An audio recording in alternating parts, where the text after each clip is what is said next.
بسم اللہ الرحمن الرحیم۔ حضرت عبداللہ بن زید رضی اللہ عنہ نے ساری زندگی شادی نہیں کی، جوانی گزر گئی، بڑھاپا آیا تو ایک دن بیٹھے حدیث کی کتاب پڑھ رہے تھے تو اس میں پڑھا کہ حضور صلی اللہ علیہ وسلم نے فرمایا کہ جنت میں کوئی بھی اکیلا داخل نہیں ہوگا بلکہ اپنی بیوی کے ساتھ داخل ہوگا، اور جس نے کسی وجہ سے دنیا میں نکاح نہیں کیا تو اس کا نکاح دنیا ہی کی کسی کنواری لڑکی سے کر دیا جائے گا، اور پھر وہ دونوں میاں بیوی بن کر جنت میں داخل ہوں گے۔ جب یہ حدیث پڑھی تو دل میں یہ خیال آیا کہ دنیا میں تو میں نے نکاح نہیں کیا ہے، لیکن جنت میں میرا نکاح کر دیا جائے گا، تو پھر آخر وہاں میری بیوی کون ہوگی؟ حضرت عبداللہ رضی اللہ عنہ نے اسی رات اللہ سے دعا مانگی کہ اے اللہ مجھے خواب میں میری جنت کی بیوی دکھا دے۔ پہلی رات میں دعا قبول نہیں ہوئی تو دوسری رات میں پھر سے دعا مانگی، دوسری رات میں بھی دعا قبول نہیں ہوئی تو تیسری رات پھر دعا مانگی، تیسری رات دعا قبول ہو گئی۔ خواب میں دیکھتے ہیں کہ کالے رنگ کی ایک عورت ہے جو حبشہ کی رہنے والی ہے، وہ کہہ رہی ہے کہ اے عبداللہ میرا نام میمونہ ولید ہے، میں بصرہ میں رہتی ہوں اور میں ہی جنت میں تمہاری بیوی بنوں گی۔ حضرت عبداللہ کی جب آنکھ کھلی تو تہجد کا وقت ہو رہا تھا، اٹھے اور وضو کر کے تہجد کی نماز پڑھی، اور پھر تھوڑی دیر کے بعد فجر کی نماز پڑھ کر اپنا اونٹ لیا اور بصرہ کی طرف چل دیے۔ حضرت عبداللہ بن زید رضی اللہ عنہ بہت مشہور لوگوں میں سے تھے، اس لیے جب وہ بصرہ پہنچے تو لوگوں نے ان کا بڑا استقبال کیا اور پوچھا کہ حضرت ہمارے شہر میں کیسے آنا ہوا؟ حضرت عبداللہ نے فرمایا کہ میں ایک عورت کی تلاش میں یہاں آیا ہوں، اس کا نام میمونہ ولید ہے، میں اسی سے ملنا چاہتا ہوں۔ یہ سن کر لوگوں کو بہت حیرانی ہوئی اور کہا کہ حضرت آپ اتنی دور میمونہ ولید سے ملنے آئے ہیں؟ فرمایا ہاں، کیا میں اس سے نہیں مل سکتا؟ لوگوں نے کہا نہیں حضرت، ایسی بات نہیں ہے، بلکہ وہ تو ایک پاگل سی عورت ہے، لوگ اسے پتھر مارتے ہیں۔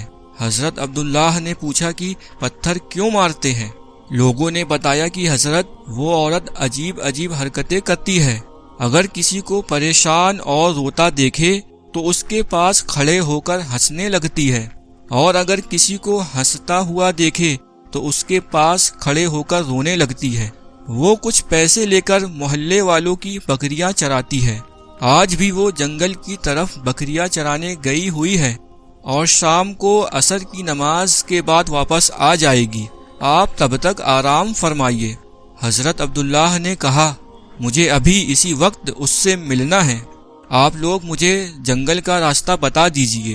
لوگوں نے کہا حضرت آپ جنگل کی طرف نہ جائے، کیونکہ وہ بہت خطرناک جنگل ہے، وہاں شیر چیتے رہتے ہیں۔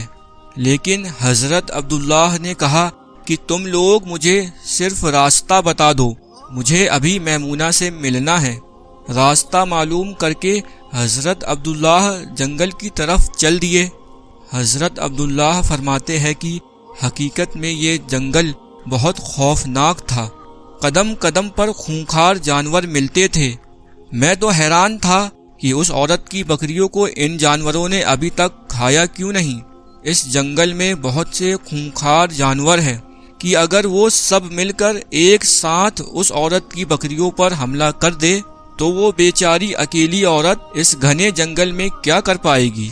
حضرت عبداللہ فرماتے ہیں کہ جب میں اس جگہ پہنچا جہاں میمونہ ولید تھی تو اس جگہ کا منظر دیکھ کر اور زیادہ حیران رہ گیا، کیونکہ میمونہ کی بکریوں کو کوئی اور چرا رہا تھا۔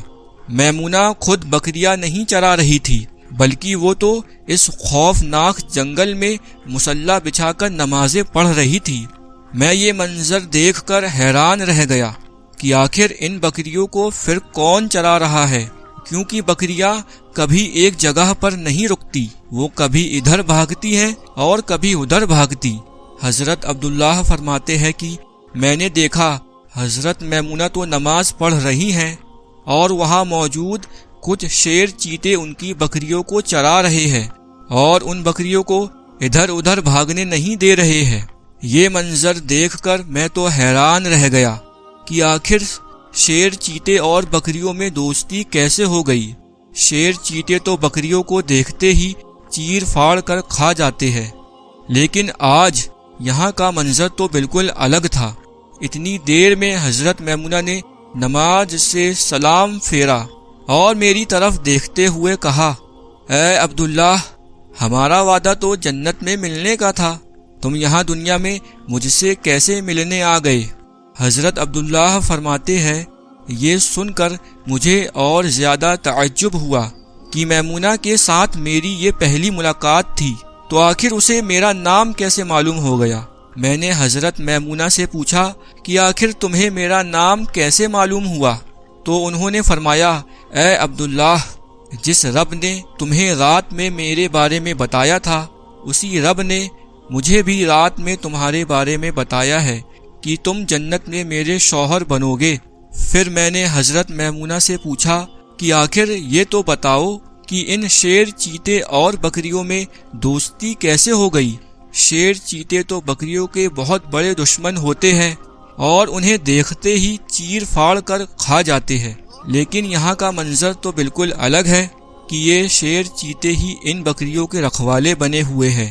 حضرت میمونہ نے فرمایا، اے عبداللہ، جب سے میں نے اپنے رب سے دوستی بنا لی ہے، تب سے ان شیر چیتوں نے بھی میری بکریوں سے دوستی بنا لی ہے۔